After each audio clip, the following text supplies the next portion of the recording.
No hay cómo describir el miedo que le tengo a las muñecas desde lo sucedido esa noche. Tenía 7 años y dormía en el mismo cuarto que mi hermana. Compartíamos una estantería en la cual teníamos toda clase de juguetes y dividíamos en partes iguales. Todo era excelente, hasta que llegó Agatha, el regalo del último cumpleaños de mi hermana. Una muñeca grande, de las que puedes vestir incluso con ropa hecha para bebé real. A mis 7 años me llegaba a la cintura y siempre me produjo miedo. La historia de la muñeca era incierta. Según la persona que se la regaló, provenía de una casa en la que había sido abandonada, ya que debido a su trabajo en la compra-venta de inmuebles, la encontró. Y por su magnífico estado, decidió que sería un buen regalo para mi hermana, ya que ansiaba poder cambiar y peinar a su propia muñeca. Todos se asombraron, ya que, a decir verdad, estaba muy bien conservada, pero para mí siempre tuvo un semblante sombrío, como si estuviera viva. Podía notar la mirada penetrante desde esos ojos vidriosos color verde, las mejillas más abultadas de lo normal y esa sonrisa un poco desencajada que caracterizaba a Agatha, la cual no olvidaré nunca. Mi hermana estaba encantada con ella y por ser novedad le hizo un lugar especial en la estantería, donde todas las noches la acostaba en su camita para que pasara la noche. Yo dormí inquieto al saber que estaba cerca de mí, así que me cubrí en su totalidad con las mantas para no verla. Sin embargo, a la tercera noche mi temor se materializó. Tal vez pasaba la medianoche cuando el sonido de la estantería me despertó. Era normal su rechinar si alguien la movía. Al principio pensé que mi hermana había despertado para acomodarla, pero el miedo me invadió al escuchar su respiración durmiendo en la cama contigua. No quería mirar. Se escuchaba como algo se movía, de eso estaba seguro. Por unos segundos todo quedó en silencio e intenté convencerme de que había sido mi imaginación. De pronto, mi intento de tranquilizarme se esfumó. Claramente se escucharon los pasitos de una carrera corta que iban directamente hacia nuestras camas. El terror me invadió aún más al escuchar las risitas burlonas bajo mi cama y alguno que otro golpeteo en la madera de la cama que podía sentir en mi cuerpo. En un arranque de desesperación, bajé de mi cama e intenté correr, pero Agatha ya estaba en la puerta.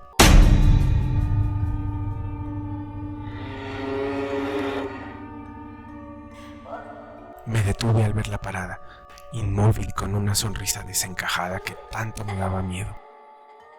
Cerré los ojos y comencé a llorar. Intentaba gritar, pero algo me lo impedía. De pronto escuché pasos en el pasillo y la puerta del cuarto se abrió bruscamente. Era mi padre. Entró y desconcertado preguntó qué era lo que pasaba. Miré a todos lados para encontrar el origen de mis miedos. Agatha yacía en el suelo, justo en los pies de la cama. Entre sollozos conté lo sucedido. Mi padre sonrió e intentó tranquilizarme diciéndome que solo había sido una pesadilla. Le imploré que no se fuera y asintió. Esa noche no sucedió nada más. Sin embargo, al día siguiente, cuando ya estaba dormido, estos pasitos me despertaron nuevamente, pero esta vez una vocecita chillona me dijo: "Está bien, papá no vendrá a ayudarte". Ante mis gritos ahogados de terror, mi hermana se despertó y de un salto quedó entre las dos camas mirando con asombro a su muñeca moviéndose. Realizó un movimiento brusco y de un golpe la mandó al otro extremo del cuarto. Mis padres entraron justo en ese momento debido al ruido y a los gritos que los despertaron. Agatha, que había caído boca abajo, comenzó a girar la cabeza hacia nosotros que la señalábamos con terror. Mis padres la voltearon a mirar y de inmediato mi padre la tomó para salir rápidamente del cuarto. No regresó sino después de 2 horas. Ahora mi padre ha muerto y con él se llevó el secreto de lo que pasó con Agatha. Nunca lo dijo. Solo espero no volver a verla nunca más.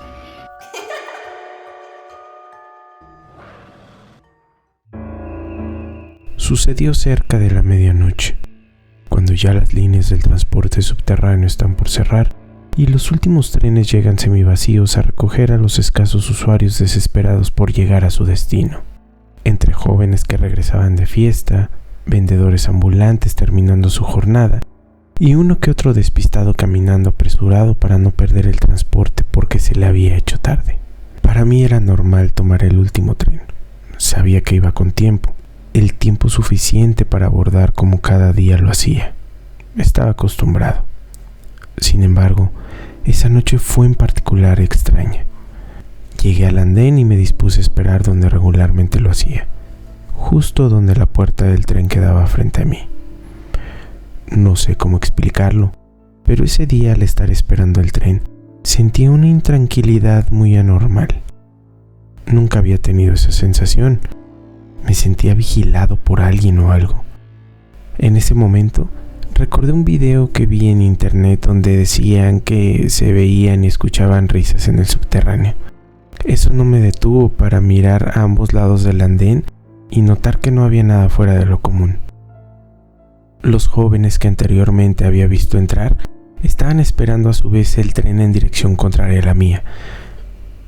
Bromeaban realizando ademanes imitando a uno de ellos que iba en un estado inconveniente. Los miré un poco y volví a sonreír al ver esta escena. Mi sonrisa desapareció en un instante. La misma sensación que había desaparecido al ver a los jóvenes regresó como un aire frío e intenso recorriendo mi espalda, justo hasta llegar a mi nuca. Detrás de mí.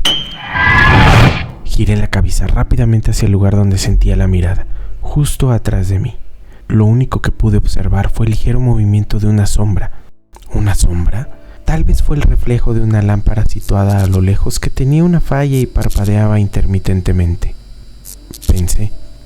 Justo en ese momento, el tren en dirección opuesta a la mía llegó. Los jóvenes y un par de personas más subieron al tren, dejándome completamente solo en aquella atmósfera inquietante. Como ya lo dije, no es la primera vez que hacía este trayecto, y mucho menos quedarme solo en el andén. Esa soledad poco a poco fue poniéndome más y más nervioso. No se escuchaba absolutamente ni un ruido.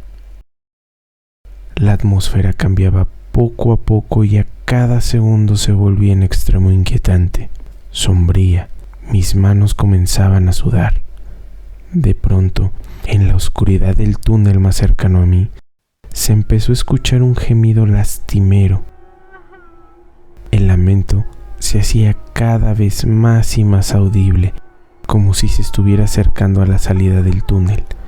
Desconcertado, intenté agudizar la vista para poder distinguir el origen del sonido. Lo que sucedió a continuación pasó tan rápido que aún se me eriza la piel. En mi intento de ver lo que emitía el lamento, noté una pequeña neblina blanca que se hacía cada vez más y más grande. Comencé a retroceder de espaldas a lo largo del andén para evitar toparme con algo desconocido. La niebla comenzaba a tomar forma, la forma de una persona ancha y de alguna forma jorobada que se arrastraba con pesadez. Su lamento se escuchaba cada vez más y más fuerte hasta convertirse en un grito atronador que me hizo dar un pequeño salto.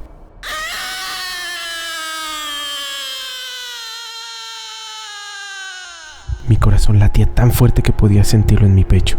Con el rabillo del ojo, noté que a mis espaldas algo se había movido nuevamente, y una voz grave y áspera me susurró al oído.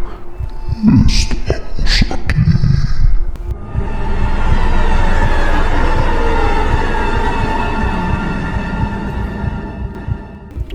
El miedo impidió mis movimientos y me quedé paralizado. Solo el ruido de la conversación y risas de una pareja que ingresaba al andén me sacó del letargo en el que me encontraba. Mi expresión de miedo y terror pareció preocupar a la pareja a tal grado que me preguntaran si me encontraba bien. Asentí y caminé a la pared para recuperarme de lo sucedido. Limpié el sudor de mi frente y esperé que llegara el tren. Ahora procuro entrar acompañado de un desconocido para poder esperar el tren y evitar que me recuerden que no estamos solos. Estamos aquí.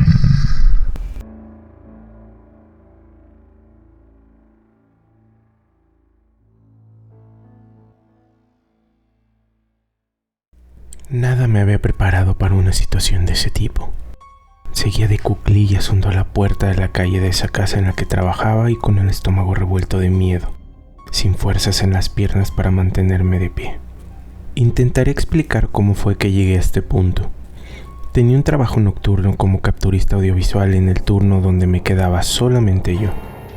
La habitación donde trabajaba era alfombrada y había una mancha perfectamente redonda de 1 metro de diámetro.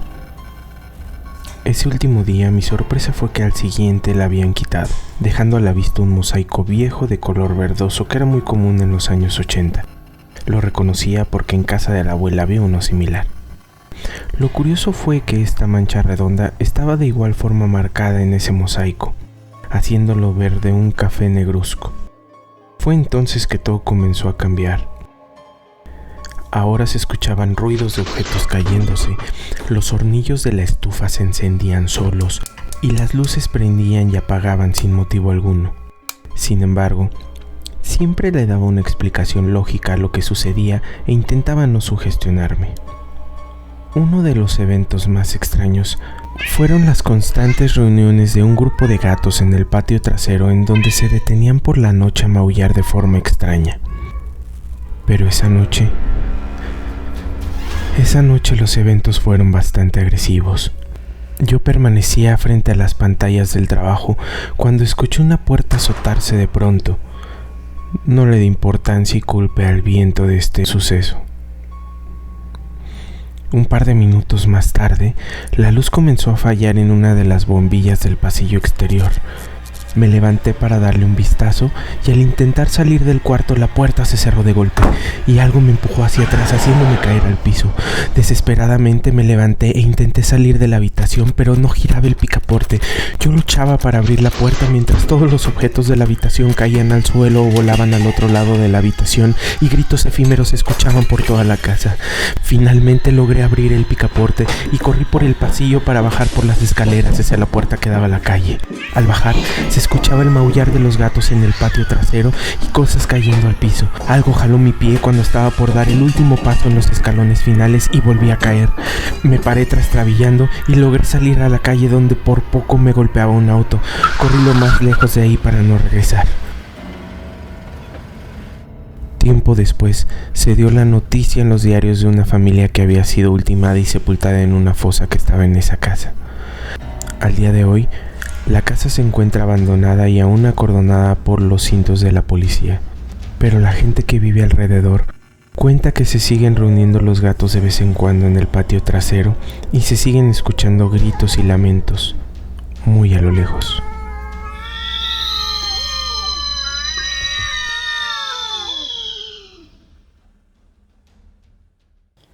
Hola a todos, me llamo Guillermo. No acostumbro contar lo que me pasó ya que es difícil de creer y en ocasiones la misma incredulidad de la gente me molesta un poco. Hace un par de años una de mis hijas se enfermó de fiebre cerca de la medianoche y tuve que salir a comprar medicamento a la farmacia que quedaba a un par de kilómetros de casa y en donde atendían las 24 horas porque se encontraba frente a un hospital. He de mencionar que no tenía auto ni cómo transportarme más rápido, así que tuve que ir corriendo en medio de la noche. El lugar donde vivía era un complejo habitacional, pero no de edificios, sino de casas tipo dúplex, así les llaman aquí en México. Son de esas que solamente es una casa arriba de otra y listo. Era un conjunto muy grande, lleno de pasillos por donde transitar. Era un lugar que si no conoces, puedes perderte fácilmente por su complejidad, y porque en su mayoría, las casas se parecen mucho. Cabe destacar que no tenía mucho tiempo que llegamos a vivir ahí. Tal vez llevábamos unos 3 meses. Llegué a la avenida principal donde se encontraba la farmacia y compré los medicamentos. La dependiente del lugar me advirtió que fuera con cuidado ya que había 2 personas muy sospechosas rondando por el lugar y que podían tener malas intenciones. Realmente tenía razón. Al dar la vuelta a la calle para entrar al complejo, noté en la siguiente esquina un par de sombras que caminaban hacia mí. No le tomé importancia y continué trotando. Al estar a unos 5 metros de los sujetos, me atravesé la calle para no toparlos de frente, pero ellos comenzaron a correr hacia mí. De alguna forma, ya estando cerca, empujé a uno de ellos y le propiné un golpe, lo que me hizo poder ganar la carrera. Los dejé un poco atrás, pero no dejaban de seguirme. Corrí lo más rápido que pude con los sujetos pisándome los talones y entré a ese laberinto de casas, el cual no conocía del todo bien. Daba vueltas aleatorias en las esquinas para intentar lograr perderlos sin lograrlo. En un instante entré a un pasillo más largo de lo común y en la distancia logré ver otra sombra. Por un momento pensé que era uno de los tipos que venían siguiéndome, pero no fue así. ya que al voltear venían los dos mismos sujetos. En ese momento pensé que era un tercer integrante de su banda y empecé a detener la carrera. Estaba dándome por vencido ya que estaba acorralado. Lo extraño sucedió a partir de ese momento. El pasillo estaba muy oscuro. Solo la luz de la luna y de algunas casas alumbraban con una luz tenue. La presencia al final del pasillo era grande, más grande que una persona normal, y no me había dado cuenta por la adrenalina que corría en mi cuerpo. Entrecerré un poco los ojos para ver mejor, y el borde de su cabeza pasaba desde el primer piso de la casa en la que estaba parado. Me di cuenta que podía medir alrededor de 2,5 metros. Sus brazos eran largos, casi llegaban al piso, y sus piernas estaban semiflexionadas como formando un óvalo, por lo que los 2,5 metros realmente no eran su tamaño final. Me detuve por completo asombrado de lo que estaba viendo. Quise suponer que era el reflejo de alguna casa, una sombra tal vez, pero no era así. Se veía claramente corpóreo. Volteé de inmediato para ver si los tipos que me seguían continuaban corriendo, pero estaban igual de impactados que yo, detenidos y con los ojos muy abiertos. El miedo se notaba en sus caras. La criatura hizo una especie de gruñido y en un segundo comenzaron a gritar y a correr en la dirección de donde venían. Volví la cabeza hacia la criatura y pude distinguir que dio un ligero paso hacia mí. En la penumbra pude ver su sonrisa. Eran unos colmillos largos y blancos. No podía gritar, pero corrí de igual forma por donde venía. Estaba muy asustado. Mi corazón estaba acelerado y seguí corriendo sin dirección alguna. Daba vueltas entre los pasillos. Estaba completamente perdido. Por un momento dejé de correr y troté para intentar orientarme, aún volteando de vez en vez para atrás y verificar que nadie más me estuviera siguiendo, ni los asaltantes ni la criatura. Sin embargo, al dar la vuelta en una de las esquinas en el fondo del pasillo, de nuevo vi a esta criatura al final. Volví a correr en dirección contraria hasta que de pronto salí a la avenida principal y pude saber dónde me encontraba. Estaba muy lejos de mi casa, pero regresé corriendo con las fuerzas que aún me quedaban. Al llegar a casa, mi esposa me preguntó el por qué había tardado tanto. Me había ido cerca de 1 hora en un viaje que se hacía en no más de 15 minutos caminando. Le conté a grandes rasgos lo que sucedió con los sujetos, omitiendo por completo lo de la criatura, ya que no quería que pensara que estaba loco. Y ambos estábamos preocupados por la salud de mi pequeña. Hasta tiempo después pude contarle lo que realmente sucedió. Al día de hoy no sé con lo que me topé. Ya no vivo en ese lugar, pero solo el recordar el sonido gutural que hizo hace que parezca que apenas sucedió ayer.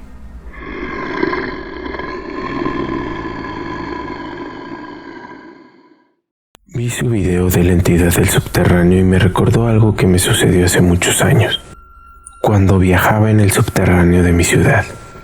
Aquí le decimos metro, muy parecido a su historia. Me tocaba subirme en los últimos vagones del tren en un horario ya entrada la noche, cuando ya no hay muchos usuarios. Una señora de la tercera edad siempre se subía en la misma estación que yo. La señora llevaba un rebozo y una pañoleta la cual le cubría en mayor parte su cara. Su caminar era lento y cansado. Lo extraño era que siempre llevaba cargando un bebé. Lo arrullaba y calmaba dándole palmaditas para que no llorara.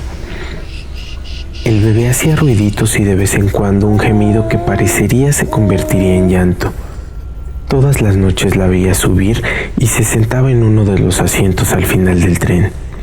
Cuando yo me bajaba, ella continuaba el camino. Pero una noche de fin de semana, quedé de verme con unos amigos estaciones más adelante de la que acostumbraba a bajar para ir a algún bar a tomar unos tragos. La señora se levantó y se colocó en la puerta para esperar bajar. Por casualidad era la misma estación en la que yo bajaría. Yo ya estaba frente a la puerta contigua. Llegó el tren al andén y este abrió sus puertas. Un joven intentó entrar corriendo por la misma puerta donde bajaría la señora y accidentalmente la empujó tirándola al suelo. Para ese momento yo ya estaba caminando sobre el andén y escuché los llantos del bebé que había caído al piso. Pensé que el joven le ayudaría a pararse, pero fue todo lo contrario. Se quedó un momento mirando y corrió para salir de la estación del metro gritando de miedo. Yo no entendía lo que sucedía hasta que llegué a la puerta donde yacía la señora en el suelo. Me acercaba a ella con mi mirada hacia donde estaba el joven corriendo. Intentaría ayudarle a ella y al bebé. Mi sorpresa fue que en el suelo sí estaba la señora, pero no había ningún bebé.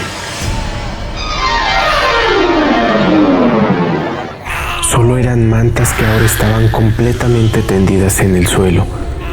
Miré alrededor para reconocer el lugar en donde había caído el bebé y no había nada. Sin embargo, su llanto se escuchaba en todo el vagón. Retrocedí de inmediato ya que el impacto no me dejó hacer nada más. Las puertas del tren se cerraron con la señora aún dentro y se marchó.